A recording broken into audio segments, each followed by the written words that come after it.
Vegetarian ഇറച്ചിയോ? കേൾക്കുമ്പോൾ അല്പം ആശ്ചര്യം തോന്നുന്നുണ്ടാകുമല്ലേ? സസ്യങ്ങളിലെ പ്രോട്ടീനിൽ നിന്ന് തയ്യാറാക്കുന്നതാണ് പുതിയ വെജിറ്റേറിയനായ ഇറച്ചി. കൊച്ചിയിലെ വിപണിയിൽ എത്തിയിരിക്കുകയാണ് ഇപ്പോൾ. ഇറച്ചിയുടെ അതേ രുചിയും അതേ രൂപവുമുള്ള ക്രിസ് ബയോനെസ്റ്റിൻ്റെതാണ് ഈ പുതിയ വെജിറ്റേറിയൻ ഇറച്ചി. ഗ്രീൻ മീറ്റ് എന്ന് പറയുന്നത് ഒരു ഗ്രീൻ ആയിട്ടുള്ള ഒരു മീറ്റ് ഇക്വലൻ്റ്. മീറ്റ് എന്താണെന്നുള്ളത് അറിയാലോ. അത് ഗ്രീൻ എന്ന് പറയുന്നത് ഇപ്പോൾ റെഡ് മീറ്റും വൈറ്റ് മീറ്റും ഉണ്ട്. അപ്പോൾ as opposed to red meat and white meat, green meat എന്നുള്ളതിലാണ് ഞങ്ങൾ ആ പേര് ഗ്രീൻ മീറ്റ് എന്ന് സെലക്ട് ചെയ്തത്. കാരണം അതിലൊരു സസ്റ്റൈനബിൾ ആണ്, എൻവയോൺമെൻറ്റ് ഫ്രണ്ട്ലി ആണെന്നുള്ളൊരു മെസ്സേജ് കൊണ്ടുവരാൻ വേണ്ടിയാണ് ഗ്രീൻ മീറ്റ് എന്ന് പറയുന്നത്. Something different from red meat or white meet, but still kind of meet. അപ്പോൾ അത് ഉണ്ടാക്കുന്നത് കംപ്ലീറ്റ്ലി പ്ലാൻ ബേസ്ഡ് ഇൻഗ്രീഡിയൻസ് ഉപയോഗിച്ചിട്ടാണ്. അതായത് പലതരം പൾസസ് ഉണ്ടല്ലോ, ഇപ്പോൾ ഗ്രീൻ പീസ്, പിന്നെ ഗോതമ്പ്, സോയ, അങ്ങനെയുള്ള പല പൾസസ്, പ്രോട്ടീനുള്ള പല പൾസസിൽ നിന്നുള്ള പ്രോട്ടീൻ എടുത്ത് എക്സ്ട്രാക്ട് ചെയ്തിട്ട് അതിനെ നമ്മുടെ ഒരു പേറ്റൻറ്റ് അപ്ലൈ ചെയ്തിട്ടുള്ളൊരു ടെക്നോളജിയാണ്. ആ ടെക്നോളജി ഉപയോഗിച്ചിട്ട് അതിനെ ടെക്സ്ചറൈസ് ചെയ്യുക, അങ്ങനെ ഒരു മെത്തേഡ് ഇതുണ്ട്.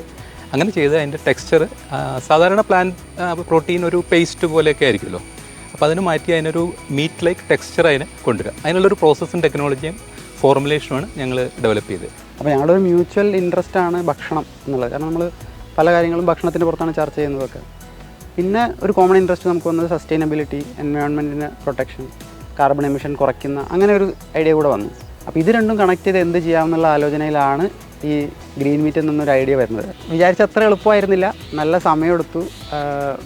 പലതരത്തിൽ വളരെ ബേസിക് ലെവലിൽ തൊട്ടിട്ട് നമ്മളതിൽ റിസർച്ചും ഡെവലപ്മെൻറ്റും ഇതിൻ്റെ റോ മെറ്റീരിയൽസ് എവിടെ നിന്ന് കിട്ടും എന്നുള്ള, കാരണം നമ്മൾ രണ്ടുപേരും, ഇദ്ദേഹം IT ഫീൽഡാണ്, ഞാൻ മാനുഫാക്ചറിങ്, കെമിക്കൽസ്, പെട്രോകെമിക്കൽ അങ്ങനെ സൈഡിൽ നിന്നാണ് വരുന്നത്.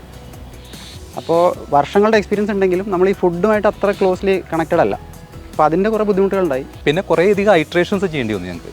അതാണ് കാരണം നമ്മൾ ആദ്യം തുടക്കത്തിൽ കുറേ മിസ്റ്റേക്കുകൾ പറ്റി. അപ്പോൾ അതിൻ്റെ ടെക്സ്ചർ, ഞങ്ങൾ ഉദ്ദേശിച്ചൊരു ടെക്സ്ചറൊന്നും ഞങ്ങൾക്ക് കിട്ടിയില്ല. പിന്നെ ഇങ്ങനെ ട്രയൽ ആൻഡ് എററായിട്ട് ഇങ്ങനെ പതുക്കെ കൂടി വന്ന് അത് ബെറ്ററായി തുടങ്ങി. ബർഗർ, സോസേജ് തുടങ്ങിയ സാധനങ്ങൾ വിദേശത്തൊക്കെ ഒരുപാട് പോപ്പുലറാണ്. അത് ഡെവലപ്പ് ചെയ്യാൻ വേണ്ടി പല ടെക്നോളജിയും പല തരത്തിലുള്ള അന്വേഷണങ്ങൾ അവിടെ നടത്തിയിട്ടുണ്ട്. അപ്പോൾ നമ്മുടെ ഒരു നൂതനം എന്ന് നമുക്ക് പറയാനുള്ള എലമെൻറ്റും അത് തന്നെയാണ്. ഇവിടെ ഇറച്ചി കഴിക്കുന്നത് കറി വെച്ചിട്ടും ഗ്രില്ല് ചെയ്തിട്ടും ഷവർമയായിട്ടും അങ്ങനെയുള്ള കഷ്ണം മുറിച്ച് വലിയ കഷ്ണങ്ങൾ നമുക്ക് വേണം. അപ്പോൾ അത് ചെയ്യണമെന്ന് നമ്മൾക്കൊരു തീരുമാനം ആദ്യം തൊട്ട് ഉണ്ടായിരുന്നു. അപ്പോൾ അതുകൊണ്ടാണ് ഒരു ഡിഫറൻറ്റ് വഴിയിൽ അന്വേഷിക്കേണ്ടി വന്നതും. അപ്പോൾ അതൊന്ന് ആൾക്കാരിലേക്ക് കൺവിൻസ് ചെയ്യിക്കാനായിട്ട് ഞങ്ങൾക്ക് കുറച്ച് റെഡി ടു ഈറ്റ് ആയിട്ടുള്ള കുറച്ച് വേർഷൻ ഇതും കൂടെ ഞങ്ങൾ ഉണ്ടാക്കുന്നുണ്ട്. ഈ കട്ട്സാണ് നമ്മുടെ എന്താ പറയും ബേസ് പ്രോഡക്റ്റ്, അല്ലെങ്കിൽ ഏറ്റവും പ്രധാനപ്പെട്ട പ്രോഡക്റ്റ് അതാണ്. പക്ഷേ അത് ആൾക്കാർക്ക് അതിനൊരു വിശ്വാസം, അതിനൊരു ഉറപ്പ് വരണമല്ലോ, അതുകൊണ്ട് എങ്ങനെ ഉണ്ടാക്കാൻ പറ്റുന്നുള്ളത്. അപ്പോൾ അതുകൊണ്ട് ഞങ്ങൾ കുറച്ച് റെഡി ടു ഈറ്റ് ആയിട്ടുള്ള ഡിഷസും കൂടി ഉണ്ടാക്കുന്നുണ്ട്. അപ്പോൾ അത് ഞങ്ങൾ ഇനിയും കൂടുതലായിട്ട് ഇപ്പോൾ ഒരു 2 ഡിഷസാണ് ഇപ്പോൾ ഞങ്ങൾ ഇറക്കിയിരിക്കുന്നത്. ഒരു പെപ്പർ ഗ്രീൻ മീറ്റും പിന്നെ ഗ്രീൻ മീറ്റ് റോസ്റ്റ് എന്ന് പറഞ്ഞിട്ട്. ഗവൺമെൻറ് സപ്പോർട്ട് പല രീതിയിൽ കിട്ടിയിട്ടുണ്ട്. KSIDC, Kerala startup mission, Kerala agriculture university, Raftaar എന്ന് പറയുന്നൊരു സ്കീം വഴി അങ്ങനെ നല്ല രീതിയിലുള്ള സപ്പോർട്ട് കിട്ടിയിട്ടുണ്ട്. 3 പ്രോഡക്റ്റുകളാണ് ഞങ്ങൾ മാർക്കറ്റിൽ ഇപ്പോൾ ആസ് ഓഫ് നോ ഞങ്ങൾ ഓൺലൈനിലാണ് പ്രധാനമായിട്ടും സെല് ചെയ്യുന്നത്. ആമസോണിലും സെല് ചെയ്യാം, പിന്നെ സെല് ചെയ്യുന്നുണ്ട്, പിന്നെ ഞങ്ങളുടെ വെബ്സൈറ്റിലും സെല് ചെയ്യുന്നുണ്ട്.